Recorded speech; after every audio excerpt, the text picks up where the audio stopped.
but specifically nutrition for athletes is so important for you guys at this time in your life. So really excited to talk about nutrition for athletes and to get some of your ideas too about how we can do more work like what we're doing today. So, and I'd love to hear more of students' questions and things that we can do to provide more information and resources for our students. So let me present my slides. And I've downloaded it as a PDF. Can you guys see this? It's bright yellow and it says peak performance. Yes, we can see it. Okay, great. So again, I can share this with you guys, but what we're going to discuss this evening is what are foods for your competitive edge, how to plan a nutritious meal to elevate your performance, the benefits of proper hydration. Hydration is just key for everyone, whether you're an athlete or not.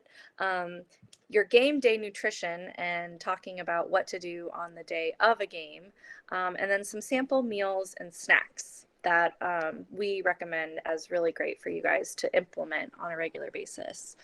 So the first thing to really kind of cover is that proper nutrition for your big tournament or race or meet or game, it doesn't happen on the day of the game alone or the event alone. So proper nutrition really happens in the days and the weeks and the months leading up to that competition. So taking care of your body, I like to say that your body is a machine and the food you eat every day is your fuel. If you're like in a car, it's like the gasoline that you're putting in your car. And so all of the foods that a nutritionist will tell you to eat, they all have a purpose and a function for providing nutrients and support for your body and your body as a system to function. So you need to maintain it all year round, every single day, you know. It's not just something to think about like a couple days before your big race or event. It's something to think about all the time. And so we think of food as fuel, right, for you to perform. So whether that's, you know, just performing your day-to-day life as a student or whether that's performing in your busy life as an athlete, without the adequate calories from the healthiest food sources, you will struggle to achieve your performance goals. So by eating the right diet, you can get an edge on strength, power, speed, stamina, and recovery, which is so important, by spreading out 3 meals and 3 snacks throughout the day, based on your practice schedule. And we'll talk a little bit about that in a few minutes. But the goal is to eat about 2 to 3 hours before a big exercise session. So that would be like your lunchtime.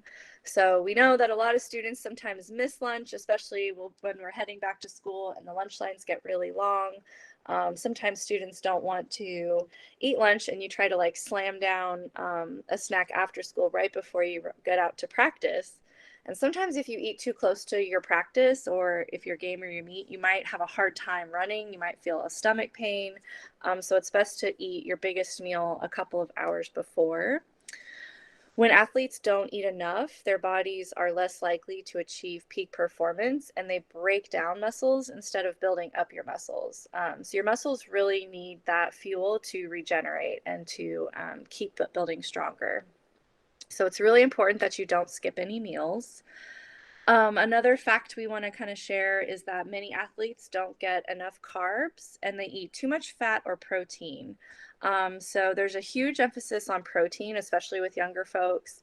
And really what we want to encourage and stress is that athletes should eat more carbs. So half or more of your calories every day should come from carbs. So for the average athlete, that means getting between 350 to 500 grams of carbohydrates a day. And that can come from fruits or vegetables. Those are examples of carbs. So the goal is to eat at least 5 servings per day of fruits and vegetables. So 1 serving is about 1 handful. So a lot of things we do also is talk about serving sizes. So that could be a handful of cucumber slices or carrots or grapes or a half a banana. That could be 1 serving. So fruits and vegetables are filled with the energy and nutrients that are necessary for training and recovery. If we visit you guys again, we can talk about another lesson, which is Eat the Rainbow. It's one of our favorite lessons to teach because we go through how all of the different colors of the rainbow that you see in the foods you eat, in fruits or vegetables, they represent a different group of nutrients that your body is craving. So it's something that we try to teach kids when they're very little, is to eat the rainbow every day, or eat the rainbow, eat the most colorful meals you can. And that is one of really kind of simple trick to just remind yourself to keep up with your own nutrition. So getting the carbs you need is important, like we discussed, but there are some carbs are a better choice than others. So we really encourage you to always choose whole grain carbohydrates, such as whole wheat bread, oatmeal or pasta, and fiber-rich cereals as power-packed energy sources. So because your sports require so much bursts of energy, eating enough carbs is key to your performance. So you want to limit the refined grains and sugars that you find in sugary cereals, white breads, and bagels. Is there any confusion about what the difference between like a whole grain carb versus like a refined grain? Usually on the package, it will say whole grain. So usually breads or any type of bread or pasta or carb product that's a whole grain should actually tell you it's a whole grain. And if people have questions, we can talk more about carbs. So you do need protein. I said earlier that there's a kind of a misunderstanding about how much protein. So protein should make between 15 to 20% of your total calories. So about 70 to 160 grams of high quality protein each day for the average person. And you need protein to build and maintain your muscle mass.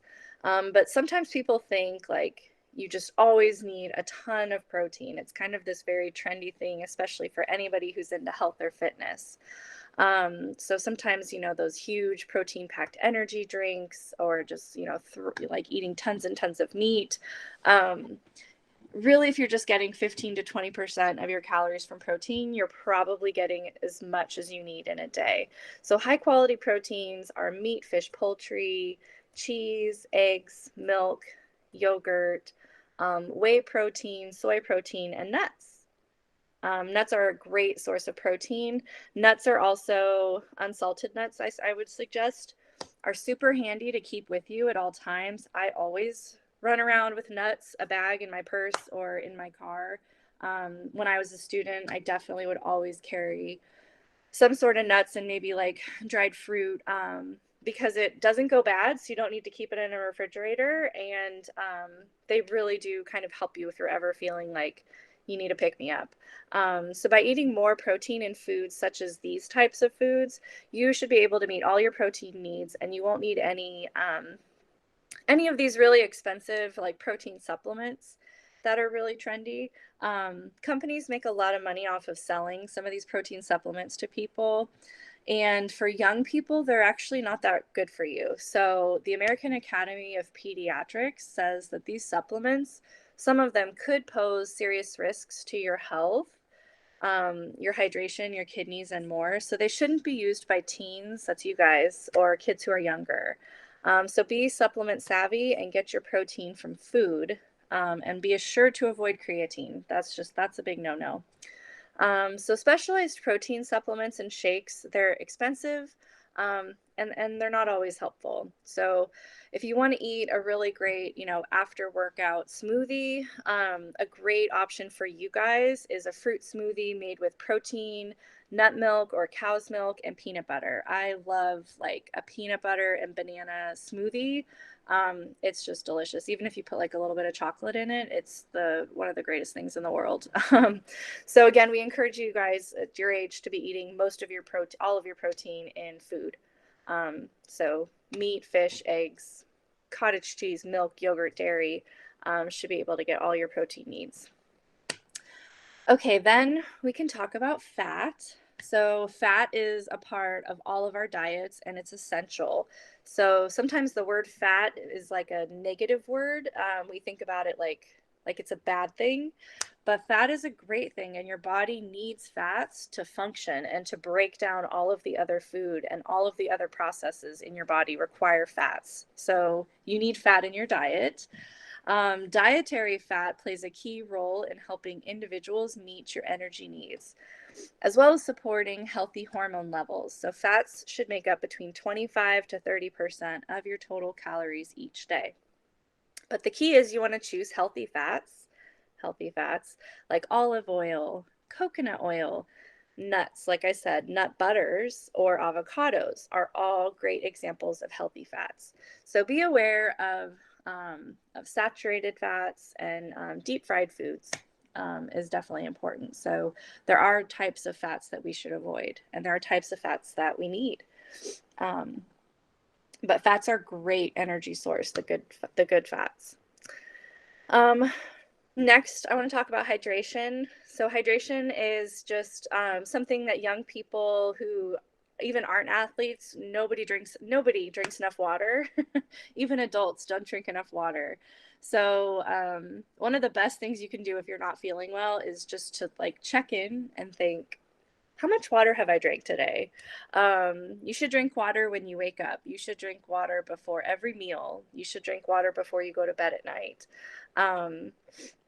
So fluids and hydration are a very overlooked part, especially for somebody who's performing as an athlete. So just to function, you need a lot of water every day. But if you are running, you guys are track runners, yes? Running maybe long distances, you're exerting a lot of energy and your body needs to recover. And so water is a huge part of your recovery. So a 2% drop in your hydration can negatively impact your performance. So you need about 90 to 100 ounces of fluid each day. It's about 11 cups. So water and milk are the best choices. Drinks with caffeine and sugary beverages are not recommended, and they don't count towards your fluids because they can have a dehydrating effect on your body. So sodas and coffee drinks. We're going to talk about sports drinks in a second, energy drinks. The best way to hydrate and to keep your body like just running like a beautiful little engine is just to keep drinking water. So most athletes benefit from developing a personal hydration plan, and this is just something you can start to explore for yourself, is just kind of checking in. It's just something that we don't really think about. And so I definitely invite each of you to start. If some of the other suggestions that we're talking about today sound, oh, I don't really want to try changing the food I eat because you like the food you eat, maybe just check in and think about the water you drink.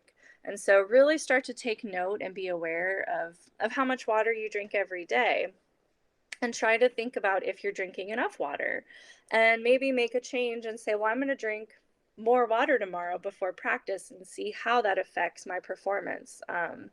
So a general rule for training is to consume a minimum 2 hours before exercise, about 14 to 22 ounces of water, and then 4 to 6 ounces of fluid every 15 minutes of exercise. So take a break and drink a little bit of water to keep you going.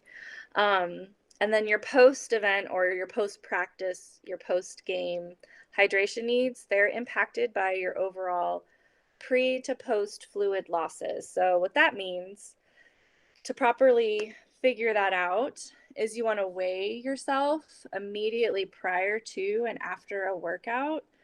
So for every pound of weight lost, you want to replace that with 16 ounces of fluid.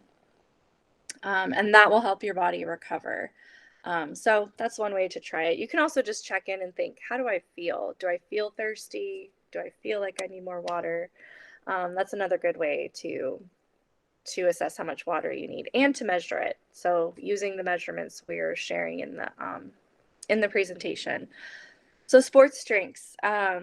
A lot of people, we grew up with those commercials about all of the athletes and how well they perform drinking, all of these sports drinks. But really the truth is that they don't offer benefits for daily use or for intense exercise that's less than 1 or 2 hours. So if you are, training for 4 hours a day or more, that can be really intense, and that might be more appropriate for the electrolytes you get from like a Gatorade or something like that. But if this is just like an everyday kind of a drink, you're really just getting a lot of added sugar in your system that is probably doing you more harm than good. And your best bet is just to drink water.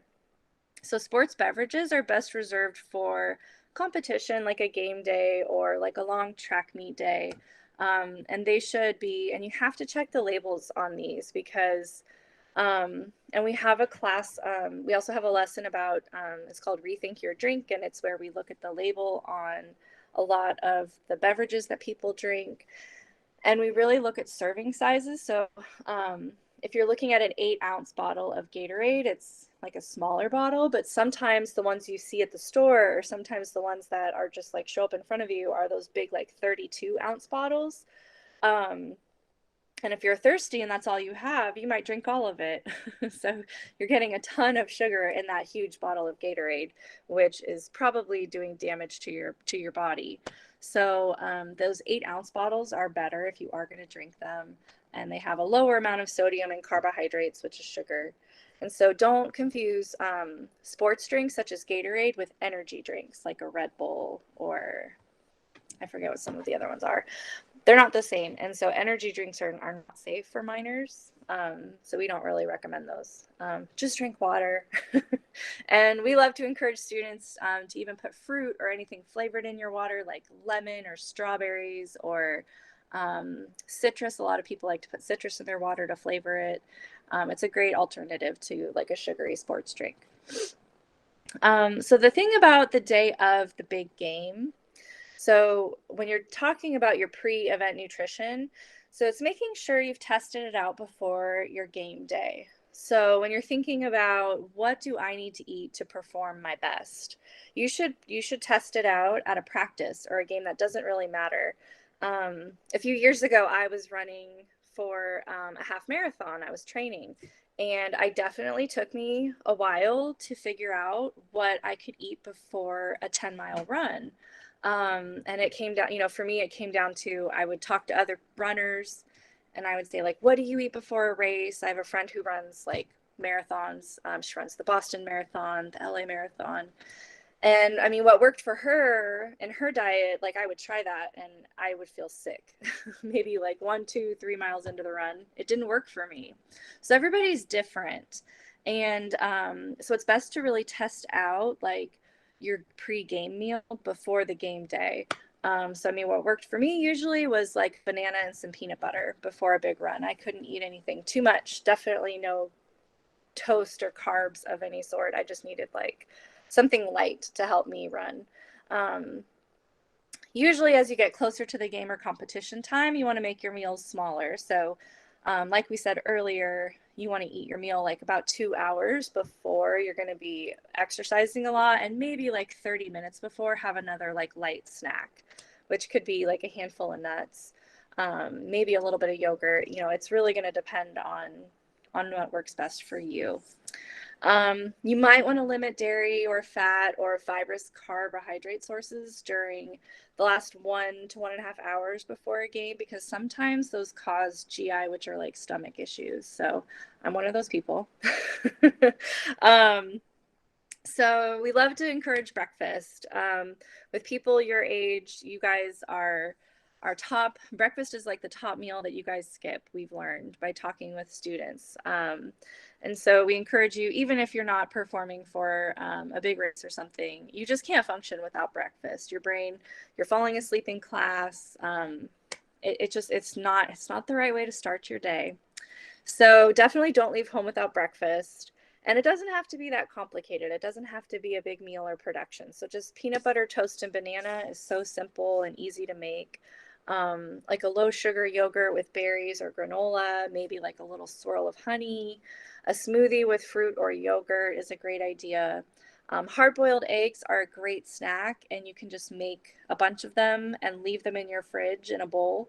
And maybe an orange or a piece of your favorite fruit is a great breakfast if you're in a hurry. So some snacks that can work really well. Really thinking about what we call smart snacks. So your snacks will keep you filled and satisfied longer if you add a combination of protein and a carbohydrate. So some examples are cheese like and crackers, like a whole grain, whole wheat cracker, cottage cheese and fruit, or yogurt and fruit, um, banana and a nut butter, like a peanut butter, almond butter, whichever you like, a trail mix with fruit and nuts, bean and cheese quesadilla to give you that protein and that carbohydrate, and you get some of that healthy fat as well, or a whole grain cereal and milk. It gives you that carb and that protein together. So it's really about, another lesson we discuss is called My Plate. It's something you guys probably learned when you were little, but really when you're thinking about nutrition, you're thinking about having your proteins, your carbohydrates, your fruits and vegetables, your whole grains, all of those things in one meal help work together, and they help your body function better. So that's one way to think of it too. And then after you exercise, don't forget to have a snack to help your body replenish. So this helps restore the energy that's stored in your muscles. It's really important. Okay. Different sports have different calorie needs. So I believe, like, you guys are all runners. So the average girl athlete needs between 2,400 and 2,800 calories a day. This is based on the individual and the sport, but this is based on your age group. The average boy athlete needs between 2,800 and 3,500 calories a day, based on the individual and sports. So you can kind of see some really common sports we've listed here and how many calories you're burning per hour of practice or of a game you're playing. So if you guys are cross-country runners, it says you're probably burning around 100 calories per mile you run. So let's see, what else do we have listed here? We have swimming, we have wrestling. They burn about 300 to 500 calories an hour. Football between 500 and 700 calories per hour. Swimming is a lot. Swimming is between 600 and 800 calories an hour. So all sports are different. So wrapping up, so some of the key things that we reviewed are how nutrition impacts your performance. Like sports, nutrition requires practice. So if you're checking in and you're thinking, wow, I have a long way to go to learn about good nutrition. We really like to encourage everybody to give yourself some grace and to give yourself some credit for even making small changes. It's easier, especially for us who are adults and we're set in our ways.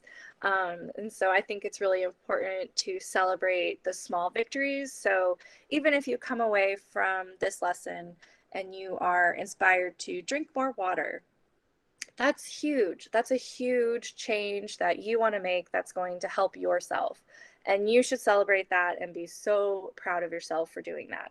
Or maybe you are, a lot of people don't like vegetables. That's pretty common, of all ages. A lot of people everywhere don't like vegetables, but maybe you're thinking, yeah, I want to try to eat more vegetables. I love to encourage people. Sometimes if you see that slide where it says to eat 5 servings a day, and if you're being honest, maybe you're not eating any vegetables in a day, just try eating 1 serving of vegetables. I love to encourage people to just start small and be realistic with these changes that you're thinking of making.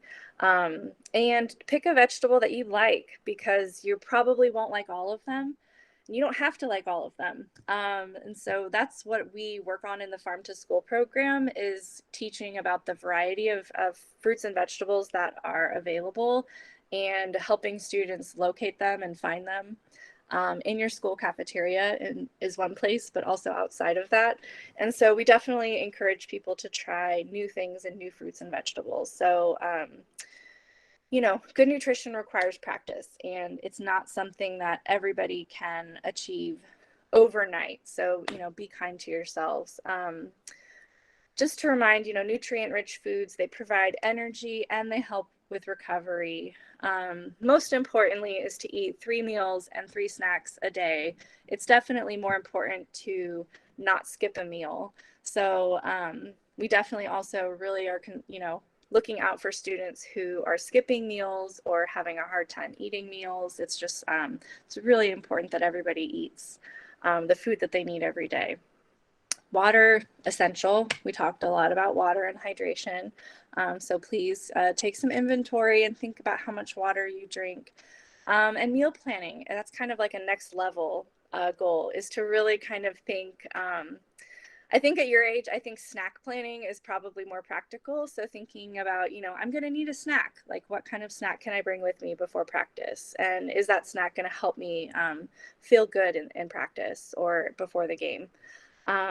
So I encourage you guys, you can think of a sample 2-day meal plan, and you can, I can email you guys some meal planning handouts for additional tips and ideas. And these are some resources.